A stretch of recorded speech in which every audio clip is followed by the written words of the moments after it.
सबको जय मसीह की। आप सबका स्वागत है एल एलियन बाइबल की शिक्षाओं में। परमेश्वर का ये वचन रहस्यमयी वचन है, क्योंकि प्रभु नहीं चाहते कि वो घटना दोबारा से घटी जाए जो जिसकी वजह से पूरा संसार जल प्रलय मगन हुआ। प्रभु कहते हैं कि तू मुझे छोड़कर दूसरों को ईश्वर करके ना मानना। इसके पीछे का कारण आज हम देखते हैं। जो प्राचीन स्वर्गदूत थे, जो प्राचीन देवदूत थे, जिनको हम देवता भी कहते हैं, प्रभु कहते हैं कि मेरे ज्ञान के ना होने से मेरी प्रजा नाश हो गई। इसका कारण यह है कि जिन लोगों को परमेश्वर का ज्ञान नहीं है, वो लोग उन स्वर्गदूतों को बुलाते हैं जो परमेश्वर नहीं चाहते। आज हमारा विषय जो है वो ये है कि किस तरीके से परमेश्वर ने जलमग्न किया था, पूरी पृथ्वी को मिटा डाला था पाप के कारण, और किस तरीके से जब पूरी पृथ्वी पे से पाप मिट गया था और वो दानव जैसे जो पूरी डीएनए को बदल दिया था उन स्वर्गदूतों ने, जो यहाँ पर एक दानव जैसे नफीली कहते हैं, जो बाइबल हमें बताती है नफीली टाइप, तो फिर दोबारा से वो नफीली कैसे आते हैं, आज हम इसी विषय पर बात करेंगे। तो हम सबसे पहले इन विषयों पर जब बात करेंगे तो हम ये भी देखेंगे साथ में कि जो स्वर्गदूतों का जो रहस्य था, जो पृथ्वी पर स्वर्गदूतों ने किस तरीके से पूरे संसार में पाप को फैलाया और परमेश्वर की आज्ञा को नहीं माना, उस विषय को देखने के बाद हम ये भी देखेंगे कि किस तरीके से इनमें कौन से दूत शामिल हैं। पवित्र बाइबल के अनुसार जब पवित्र त्रिएक परम प्रधान परमेश्वर ने अदृश्य स्वर्ग, आध्यात्मिक अंधेरा पदार्थ और दृश्यमान ब्रह्मांड, भौतिक दृश्य पदार्थ का निर्माण किया, हम यहाँ पर कुछ चीजों को देखेंगे। इस संसार की रचना पर हाल ही में वैज्ञानिकों ने पता लगाया है कि हमारे ब्रह्मांड में लगभग 70% अदृश्य डार्क मैटर और लगभग 30% भौतिक दृश्य पदार्थ हैं, ठीक पृथ्वी की तरह, जिसमें लगभग 70 पारदर्शी पानी और लगभग 30% कठोर पदार्थ हैं। ये परमेश्वर ने रचना की है, जो इस विषय पर विज्ञान हमारे को बताता है। जब परमेश्वर ने सृष्टि की, परमेश्वर ने स्वर्गदूतों को अपनी रचना का प्रभारी बनाया। ये देवदूत भूमि, राष्ट्र, ग्रह, तारे यदि के प्रभारी थे। बाइबल हमें इसके विषय में बताती है। बाइबल में इन स्वर्गदूतों को देवताओं के रूप में भी जाना जाता है, जैसे कि आयुब 1:6 और 2:1, पहला कुरिन्थियों 8:5। लेकिन इनमें से कई स्वर्गदूतों ने परम प्रधान परमेश्वर के कानून के खिलाफ काम किया। बाइबल भजन संहिता 82 में ऐसे बोलती है कि जब परमेश्वर ने स्वर्गदूतों को यानी कि देवताओं को संबोधित किया जिन्होंने परमेश्वर की आज्ञा का पालन नहीं किया, जब परमेश्वर ने स्वर्गदूतों को उपस्थित होने को बुलाया तो बहुत से देवदूत भटक चुके थे।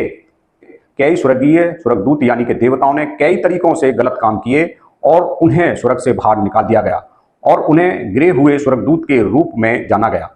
उनके कुछ कृत्यों का उल्लेख पवित्र बाइबल में है। बताती है कि जब आदम और ईव ने पाप किया तो परमेश्वर ने उन्हें स्वर्ग से बाहर भेज दिया, पृथ्वी पर, उस भूमि पर जिसे अब मध्य पूरब के नाम से जाना जाता है, जबकि सर्प को नीचे फेंक दिया गया और वह उस भूमि पर गिर गया जिसे अब भारत के नाम से जाना जाता है। बाइबल हमें पृथ्वी पर फेंक दिया गया ऐसे बताती है। आदम और हव्वा की पुस्तक अध्याय 28, बाइबल उत्पत्ति पुस्तक और अन्य प्राचीन पुस्तकें, बाइबल भी हमें बताती है कि दुनिया की शुरुआत में जब ईश्वर ने मनुष्यों की रचना की तो कई स्वर्गदूतों ने मानव रूप धारण करके और मानव महिलाओं के साथ यौन संबंध बनाए। उन्हें अपनी इच्छा से यौन संबंध को बनाया और कईयों को मंत्रों द्वारा बुलाकर संबंध बनाने का प्रलोभन दिया गया। कई स्वर्गदूत धरती पर उतरे और उन्होंने इंसानों की पुत्रियों के साथ संबंध किया और इन संघों से पैदा हुई संतान महान प्राचीन नफीली थी, जिन्हें बाइबल प्रसिद्ध महान प्राचीन योद्धा के रूप में उत्पत्ति 6:1। फिर जब मनुष्य भूमि पर बहुत बढ़ने लगे और उनके बेटियां उत्पन्न हुई, तब परमेश्वर के पुत्रों ने मनुष्यों की पुत्रियों को देखा कि वे सुंदर हैं, जिसको चाहा उनसे ब्याह कर लिया। फिर इन स्वर्गदूतों को स्वर्ग से बाहर निकाल दिया गया और उन्हें गिरे हुए स्वर्गदूत या सांसारिक देवता के रूप में जाना गया। लगभग सभी प्राचीन धर्मों में हमें स्वर्गीय प्राणी, स्वर्गदूतों, जिन्हें देवता कहा जाता है, पृथ्वी पर उतरने और मानव महिलाओं के साथ संभोग की समान घटनाएं मिलती हैं और उनके मिलने से उत्पन्न संतानों को अतीत के महान योद्धा बताया गया है। हिंदू धर्म में प्राचीन महान योद्धा पांडव देवताओं यानी कि स्वर्गदूतों और एक मानव महिला के मिलन की संतान हैं।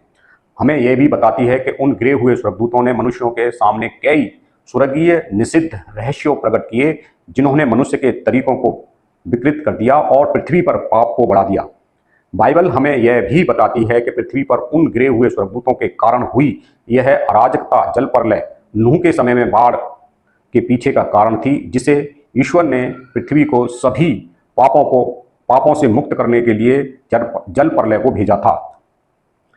अब बात यह आती है यहाँ पर कि जब पूरी पृथ्वी पर से सबको मिटा डाला तो नफीली या दानव जैसे व्यक्ति कहाँ से आ गए। हम यहाँ पे देखेंगे गिनती 13 और 33। फिर हमने वहाँ नफीलों को अर्थात नफीली जाति वाले अनाक वंशियों को देखा और हम अपनी दृष्टि में तो उनके सामने टिड्डी के समान दिखाई पड़ते थे और ऐसे ही उनकी दृष्टि में मालूम पड़ते थे। हम यहाँ पे देखेंगे दूसरा शमूएल 21:20 में। फिर गत में भी युद्ध हुआ और वहाँ एक बड़ी डील का रपाई वंशी पुरुष था, जिसके एक एक हाथ पांव में 6-6 उंगली अर्थात गिनती में 24 उंगलियां थीं। जब उसने इसराइल को ललकारा तब दाऊद के भाई शिमा के पुत्र योनाथन ने उसे मारा। ये ही 4 गत में उस रपाई से उत्पन्न हुए थे और वे दाऊद और उसके जनों से मार डाले गए। यहाँ पर हमारे को ये तो स्पष्ट हो जाता है कि जैसे ही दोबारा से फिर इनकी उत्पत्ति हुई तो परमेश्वर ने अपने उन लोगों के द्वारा उनको फिर दोबारा से सफाया कर दिया। आज हमारे को वो व्यक्ति या वो दानव जैसे नफीली आज नजर नहीं आते। इसका कारण यही था कि परमेश्वर ने शुरू में ही उसी वक्त दोबारा से उनको पनपने नहीं दिया और जिन स्वर्गदूतों को परमेश्वर ने जो स्वर्गदूत जिन्होंने ये पाप किए उनके ऊपर परमेश्वर ने प्रतिबंध लगा दिया और कुछों को अथाह कुंड में अंधेरे में डाल दिया है बांध के। तो ये व्यक्ति कहां से आए, इस विषय पर हम देखेंगे कि ये व्यक्ति कैसे दोबारा से प्रकट हो गए, जबकि पूरी पृथ्वी पर से नफीली या सब प्राणी मिटा डाले तो ये कैसे प्रकट हुए।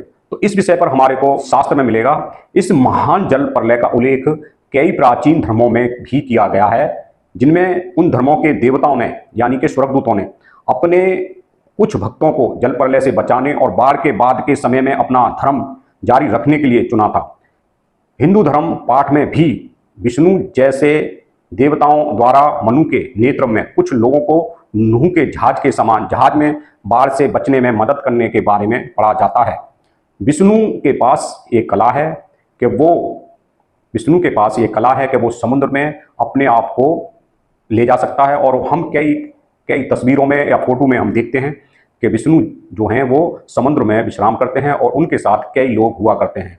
तो ये उत्पत्ति वहां से पैदा हुई, लेकिन परमेश्वर ने इन सब के ऊपर प्रतिबंध लगा दिया है। अब ये सब चीजें नहीं होंगी, ये अंत के समय में इन लोगों को प्रकट किया जाएगा, वो भी न्याय के लिए।